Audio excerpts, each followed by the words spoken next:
Hello, my name is Yemi. And my name is Ijoma.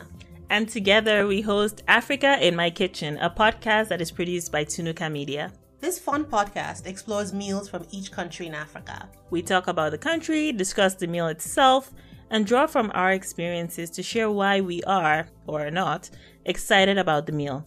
A new episode airs every 2 weeks. So join us for the hits, the misses, the laughs, and the cringes as we eat our way across the continent. Come back often, share with your friends, and add the podcast to your regular podcast rotation wherever you listen to podcasts. Now, it's time for this week's episode.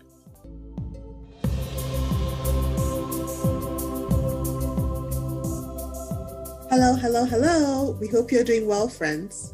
Yes, and happy 2 months to the end of 2020. I can't believe it's already 2020 has felt like 5 years. Yeah, I've aged in this 1 year. I feel like I've gone through every emotional spectrum and every maturity level that is possible.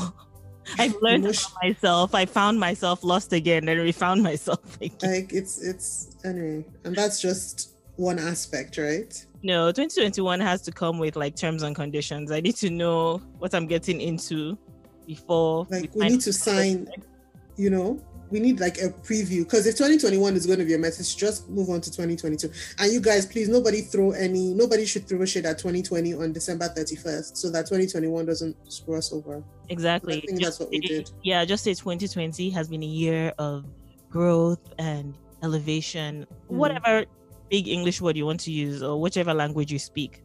Just a way to make 2020 feel good so that 2020 doesn't curse us as we're going into 2020. Seriously. Anyway. Yeah. So today, after many months, we are once again in North Africa.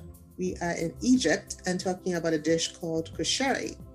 This is only the second North African country we are covering. I believe the first one was in Algeria in our very first episode back in March. How long ago was that? That was like 20 years ago. Yeah, 20. It feels like 20 years ago, doesn't it? Mm-hmm. So we'll kick it off with an Egyptian proverb that says, "Experience will show you. A master can only point the way." There is absolutely no lie in that proverb. No matter how much information you are armed with, experience will really be a teacher.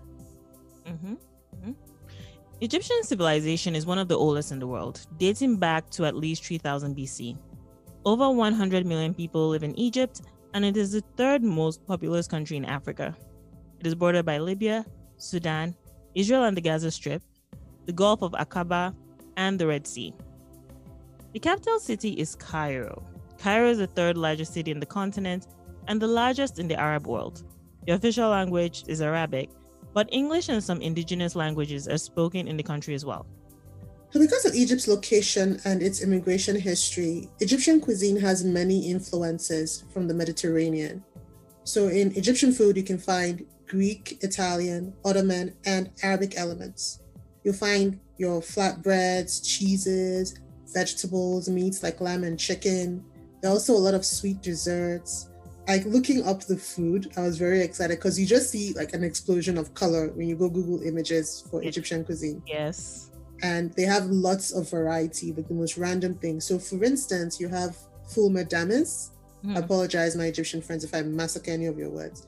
Fulma damas, which is very popular in Egypt. It's fava beans, and you flavor it with cumin, oil, parsley, lemon juice, and some veggies. That sounds good. And then it sounds good? It sounds glorious. Like it sounds really good. Yeah, because you love beans. I'm okay with beans. I do. I like beans.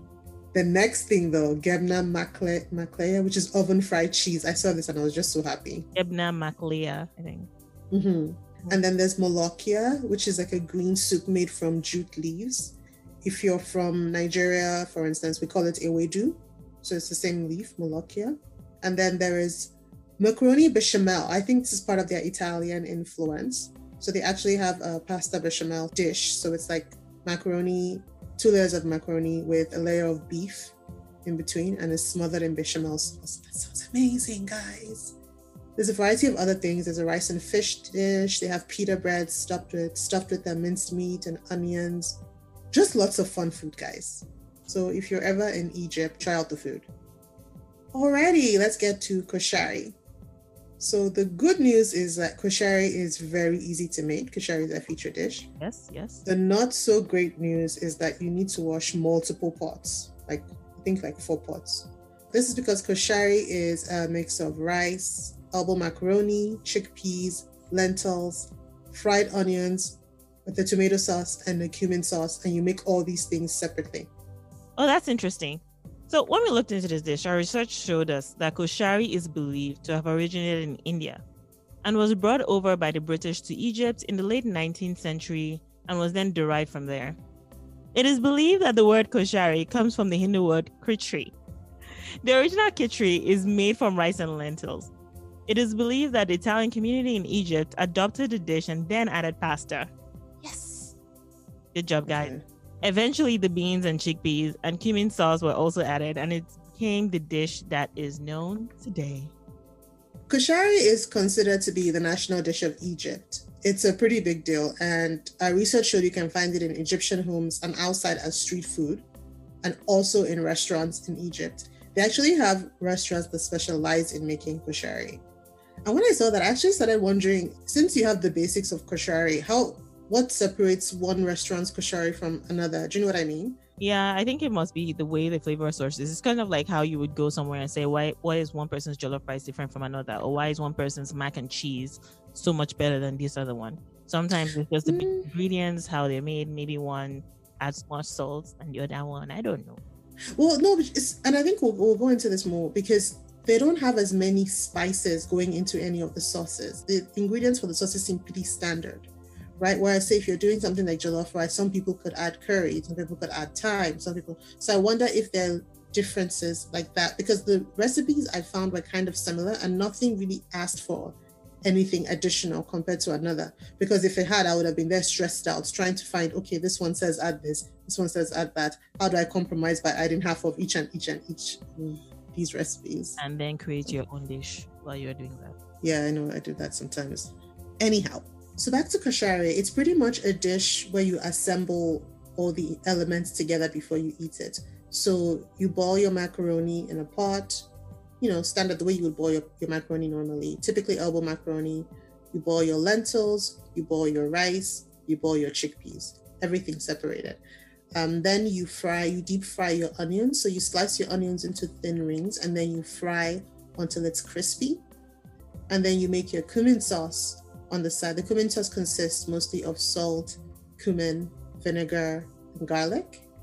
And it's really easy to make. You're done making the mix in 5 to 10 minutes. And then it's the same thing with the tomato sauce. So a lot of the time you can just use canned tomato sauce, flavor it with a little bit of salt and pepper, and cook it.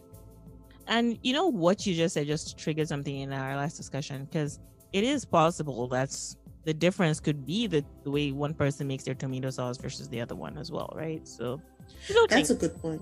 I don't think it's a big difference. Yeah. I think one thing I really liked about the dish is the fact that it's very personal. It feels very personal when you're doing it. So each person or each place I saw, each picture I found online, kind of assembled it in a different way. Some put it in some kind of mason jar and they layered it on top.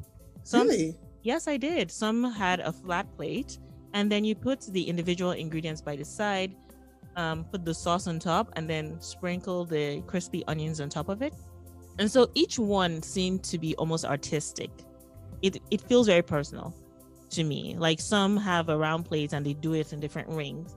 And what they do is that they put, in different layers, the rice, the macaroni, the chickpeas, the lentils, and the fried onions. And it doesn't even have to be in that order. You can kind of mix and match, but don't mix till you take a picture. Because if you didn't take a picture of the food, did you really eat? Yes, you did. No. Well, you know what's funny? Speaking about assembling koshary, something really creepy happened to me.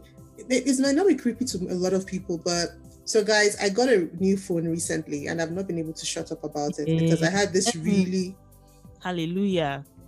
Hush. I had this really old phone from 2015. And so I got this new phone and it's amazing. First of all, I'm terrible at taking pictures. But this one has something called stabilization, which I didn't know was a thing. So I don't have to worry. Even when I'm taking crappy pictures, it just somehow, my hands don't shake. I haven't taken one blurred picture. No one has told me to wipe my lens. Anyway, I digress. I almost wrote a letter to Google to thank them for their new phone. But here's the thing that creeped me out. So I took a picture of, actually, no, I took a picture of Koshary after I made it and assembled it on my old phone, right? And the pictures were transferred to my new phone. And my new phone is a Google phone, and it has this feature called Google Lens, right? So when I transferred the picture and took a look at it, I clicked on Google Lens, wondering what it did. Google Lens basically goes online and identifies what your food is. And it came back and said Koshary. And I freaked out. Really? I freaked out. Like, it didn't say rice or peas or something, because I think I had assembled the dish kind of similar to a picture I saw online. And so it pulled that picture and was like Egyptian cuisine, Koshary. And I was... Good job. Pardon? That means we did a good job. Or that Google is watching me. Google is watching you. That is like... Well, I know in theory they are, but that freaked me. I turned off. It was almost like, I was like, oh my God. Then I dropped my phone and I turned it off. Because my first reaction was, there are demons in my phone. I'm not lying. And then I thought later, okay, let's think this through logically. It's mining stuff. Yeah. So, Google Lens is actually pretty cool. So even if you're going on tour or something, it's a matter of perspective. It is pretty cool. So if you take, for example, a picture of an object or like a historical site or something, and you tap on Google Lens, it kind of gives you web pages about it. So you can on the spot read, oh, this was blah, blah, blah. Or anyway. And then Google can also tell that you went there, but that's okay. It can. We digress. But okay, sorry. Let's it can tell you go anywhere right now because your maps is probably on and your geolocation is already on. So I always turn it off. But anyhow, moving on, guys. That was my Koshary story with my new phone. I do have a Koshary story, but I will share it after we talk about the original recipe. Okay. Yeah. So we kind of riffed over the original recipe. You boil everything. I'll just go over it again really quickly. You boil everything, your pasta, your chickpeas, your macaroni, and your rice separately. Some people like to add vermicelli as well, but I don't like noodles, so we didn't do that. You mix together your cumin sauce, which is vinegar, olive oil, cumin, water, and garlic. The cumin sauce is fantastic, by the way. And then you have your tomato sauce, which is olive oil, vinegar, tomato sauce, and garlic and salt. And then you basically layer everything however you want to layer it or dress it up. And if you look online, you'll see different pictures of beautiful koshary. But once you're done laying out your carbs, you kind of dress your sauce over it and sprinkle with the crispy onions. Okay. Now, when I tried this dish, or when I first heard of it, I was a little bit disappointed because it just seemed like a hodgepodge of leftover food, to be honest with you. I was going to say that, but I didn't want to be rude, but it did. It just seemed like there was supposed to be a party and everybody brought the food they had at home and they That's funny. No, but a lot of dishes, there are multiple dishes that started out because people were trying not to waste food. I don't know if koshary was one of them. So initially I was a bit disappointed because I was like, well, there's nothing new here. No. This is such a weird mix of things to eat together, like pasta and beans, lentils or beans and chickpeas. But I was pleasantly surprised. The tomato sauce was a little bit tart for me because the recipe I followed didn't ask you to cook it down for a really long time. And so I found it a little bit sharp because in Nigerian cuisine, a lot of the time you cook out the sharpness of your sauce. Yeah. And I think lots of cuisine as well to round it out a bit. I think if you find it a little tart, maybe continue to cook it down, I guess, to your taste. But the sauce was a little bit, it was tart, like I said, but the onions really helped to round it out. And I think the star of the dish for me was the cumin sauce. It's such a simple sauce, but when I had everything together, I was like, there it is. This is what is elevating this dish.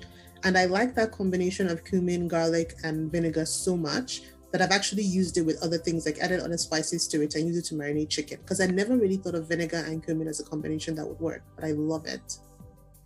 So I quite liked it. It was pretty good. Like, I like that part. So what did you think of the dish in general? So personally, I wasn't too sold on the idea of all the combination of everything. It seemed, and I know I say this often enough, that people probably think it's almost like a motto of mine, but my mouth got confused. My taste buds got a little confused. I do agree with you. The cumin was really good. I actually really like the tomato sauce as well. Oh, But I think my favorite part was actually the onions. And I don't know why, because mixing the onions with it actually just gave it almost that. So here's the thing. I'm one of those people that when I want to make something fried, I fry the onions first to get the flavor into the oil. Do you like onions? I really like the flavor of fried onions. Mm-hmm. For me, while the cumin and the tomato were good, it was actually the onions on it that actually brought it together. And what I did, which maybe it was right or wrong, I tasted the cumin and tomato in part with each of the components first. Then I mixed it together and then tasted it. So my favorite was actually the chickpeas and lentil mix with the maybe it's the other. I think it's because you like beans. Oh God. So my favorite was the cumin and lentil together. And you would think it's with the pasta because I really like pasta. But but when I had them together, it wasn't bad. Like, it was really good. But honestly, God help me, I just kept thinking that it felt like I was eating leftover food. The thing is that mentally, I really like fresh food. I don't like eating leftovers. So at the back of my mind, I think it was just like a mental switch I needed to make that I didn't quite make. That felt like I was eating something that, was all the stuff I had in my fridge joined together, which is a real possibility because I did have pasta and rice in my fridge at that exact point in time. But it wasn't a bad meal. I think it was just like my headspace that needed to be a little bit clearer. But I do agree with Ijoma. The sauces, fantastic. You can make, in fact, even if you try nothing else, you can make them and use them on something other than this particular dish. Especially the cumin, and it's so simple. Simple. Yeah. I was pleasantly surprised. That I do have an actual leftover story from this meal, which I ate today before I burnt my eyes. You ate some koshari today? I did. It's been a long time, but it was in the freezer. So it is actual leftover at this point. So I had some leftover from the tasting, and being myself, I didn't want to cook. So what I did is that I grabbed it and I stir fried it. Oh God. It was so good though. So I have a question. What? If you stir fry koshari, is it still koshari? No, it's yummy shari. It might look like you want to kill me, but no, it's like, I'm not going to react to that. No, you do. I saw your face. You really look like you were biting your lip. No words needed for that. That was just pathetic. I don't think it's koshari, but the koshari. Here's the thing. Another thing with the koshari is that it had no like meat or like present at the end. And there's your real problem.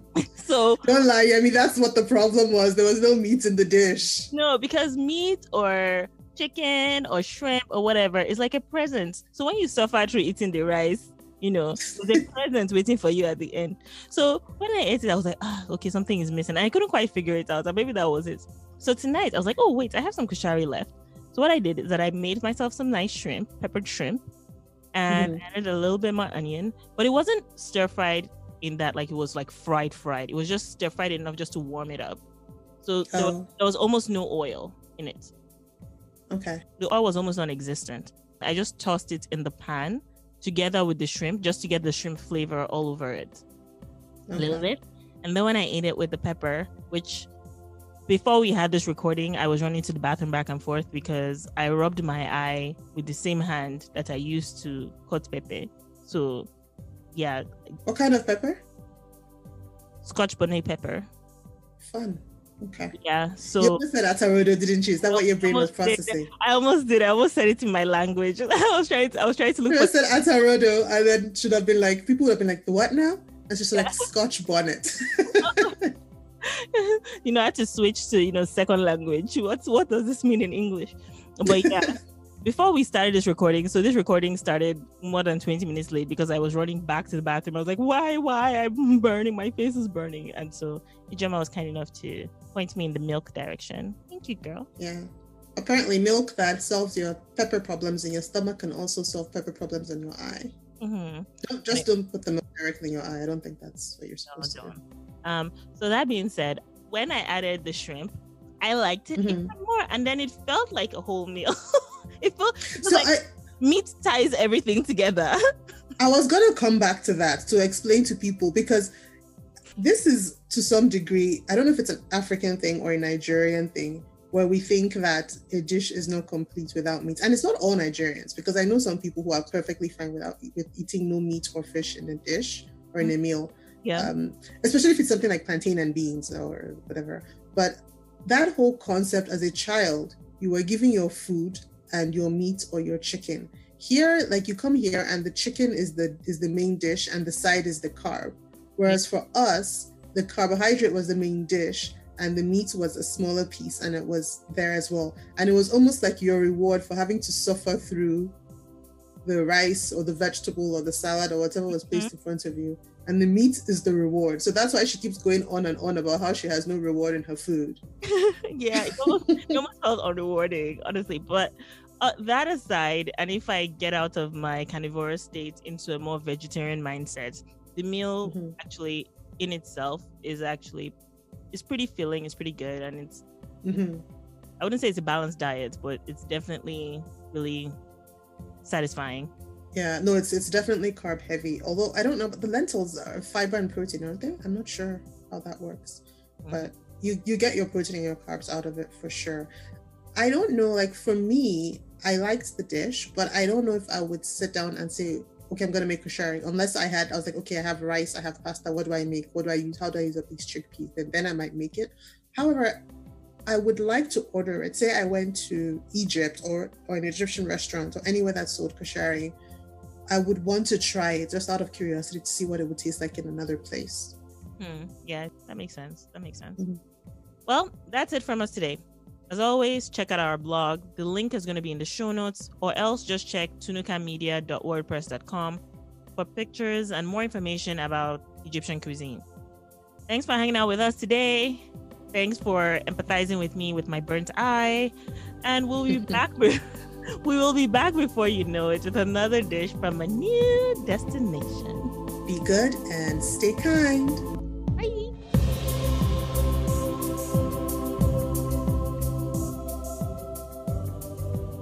Thank you for listening, friends. As a reminder, the podcast is released every 2 weeks. Follow Tunuka Media on social media, including Instagram, YouTube, Facebook, and Twitter, to connect with us and be on the forefront of upcoming shows and program schedules. Links are in the show notes. Africa in My Kitchen is produced by Tunuka Media and co-hosted with 234 Pantry. So while on Instagram, follow my page, 234 Pantry, for more food-related content and fun facts about dishes and ingredients. Tunuka Media also produces another show called Overlooked, which I host, with more shows on the way. Like and subscribe, and if you learned something new, support the show by giving Africa in My Kitchen a high rating wherever you listen. This helps the show grow and gets more people just like you to learn also. So until next time, Bye!